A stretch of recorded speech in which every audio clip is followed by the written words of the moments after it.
of Justice Puno and Senator Dillon bearing on my statement to delegate the power to maintain the status quo to NTC. Yes, sir. Go ahead, Senator Enrile. Now, I did not suggest, and I know that I cannot suggest that legislative power must be delegated to the NTC. What I was saying is to delegate the power to extend the operation of ABS and CBN in order to maintain the status quo and so that Congress will have the time to deliberate on the pending bill to extend the franchise or not to extend the franchise. They have misunderstood my suggestion. Please, do not put something in my mind that is not there. I am not delegating legislative power.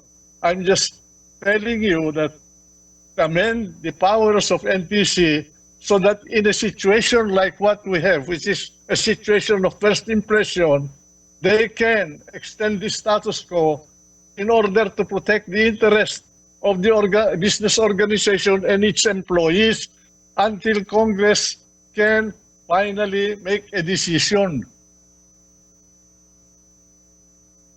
All right, thank you.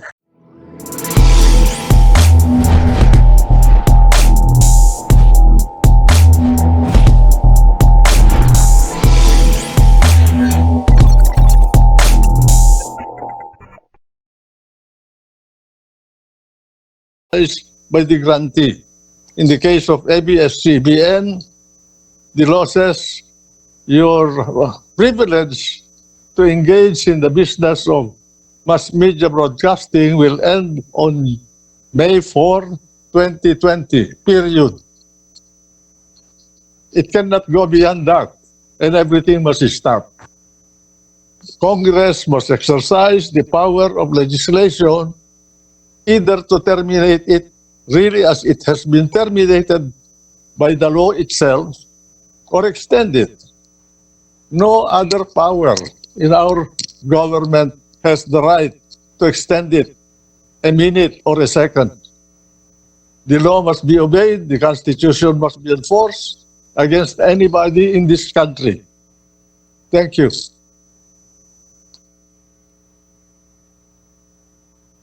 Thank you, Senator. Now, as far as provisional authority being given, I have my own doubts whether Congress can do that. Because if you read the Constitution, there is a 50-year limitation on the period of franchises.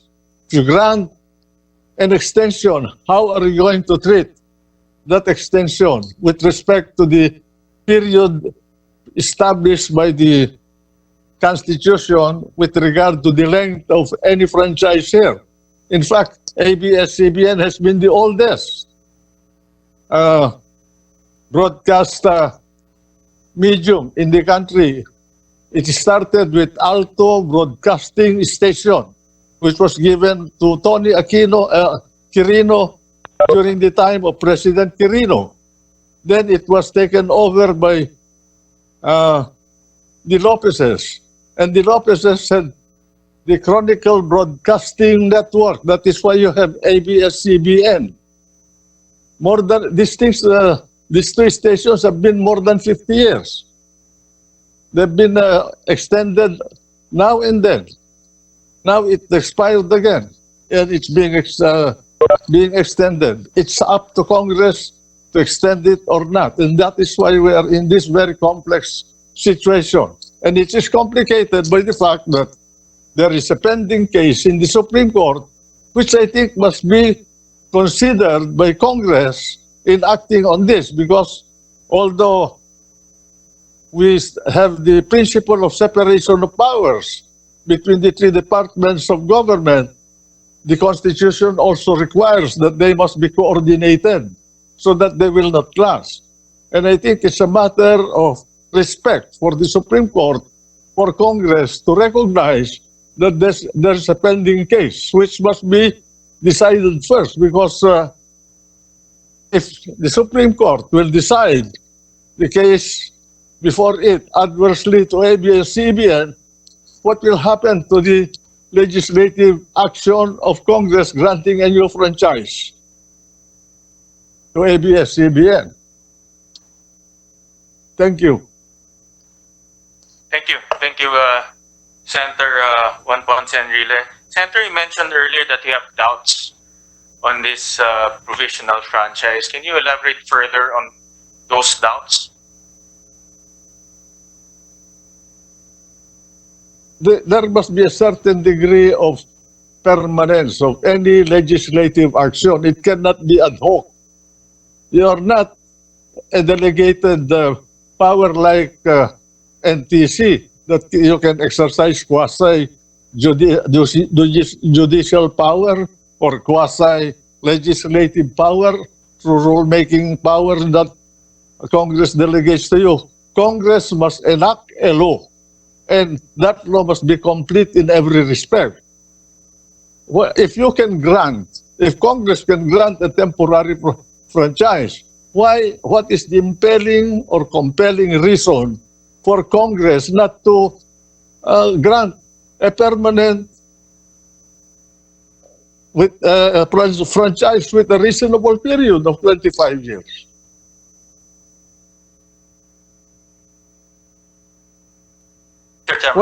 Why don't you, if you think that there is a national emergency, why don't you ask President Duterte to certify the bill so that you can shorten the period of deliberations?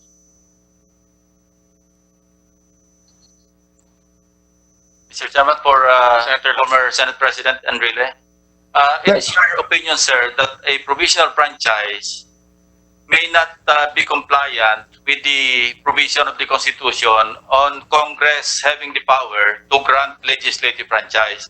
What if, because there's existing jurisprudence that the Senate, once it is transmitted to us, meaning the legislative franchise, we can even amend the House version or the House bill in its entirety. So what if they transmit to us House Bill 6732, granting a temporary or provisional franchise to ABS-CBN, and yet the Senate has decided, as a body, has decided to amend the provisional franchise to make it as a full-time 25-year legislative franchise. I think it can be done, Mr. Senate President. And I would like to get your opinion if that is legally feasible or possible, Mr. Senate President. Thank you. Thank you, Senator Lacson. When the bill passes the House of Representatives and it gets into the jurisdiction of the Senate can overturn it. It can do anything it wants about it. You can extend that for 5 months or one year period to 50 years. You just comply with the 50-year limitation of the Constitution, and it will be constitutional. You can amend it, alter it, substitute a new bill. That is your power. The power of origination belongs to the House. Once it releases that the bill from there, it loses control and it goes into the hands of the Senate. Then you can do anything with that bill, and whatever is the difference between the House version and the Senate version will be tackled in a conference committee if you agree. If you don't agree, there's no bill. And this president can veto or approve the bill that will be agreed upon by the two houses. That's the principle of separation of powers and the balancing powers between the House and the Senate. One is not over the other. Yes, sir. Thank you, sir. What you're saying, sir, is if we agree with the House in granting ABS-CBN a provisional franchise, we could also face constitutional challenge later on. But You can go 6732, and grant ABS-CBN a permanent legislative franchise, then it's perfectly okay. Yes, that's perfectly okay. Thank you, sir. I'm sure the Supreme Court will sustain that. Thank you, Senator Juan Ponce and Enrile. Senator, what is happening right now, no? And from what I understand in the lower house, is in order for EBS to temporarily operate without relinquishing further discussions on the original franchise, which is the 25-year franchise, they deemed it necessary to just approve a shorter term franchise, hence what they call provisional franchise. This is their idea is to enact a 5-month franchise. This is enough time for them to deliberate. Well, the 5-month franchise is giving them enough time to deliberate the original 25-year franchise. So, in other words, this 5-month franchise is the standing franchise for now. But at the same time, they are also deliberating the original 25-year franchise. How do you reconcile this, Senator Senator Enrile? How do you reconcile there's a 5-month franchise and then the original 25 franchise? How do you reconcile this at the end? Alam mo, Mr. Committee Chairman, hindi ko maintindihan ano ba ang urgency nung prangkisa na ibibigay sa sa ABS-CBN. Tapos na yung termino nila. Negosyo dapat hihinto. Ngayon, ang urgency ba niyan ay dahil kailangan malaman ng ating mga kababayan ang nangyayari sa ating bansa? My God! The nooks and corners of this republic is rich, not by television but by radio. Our people know what's going on all over the country because of radio.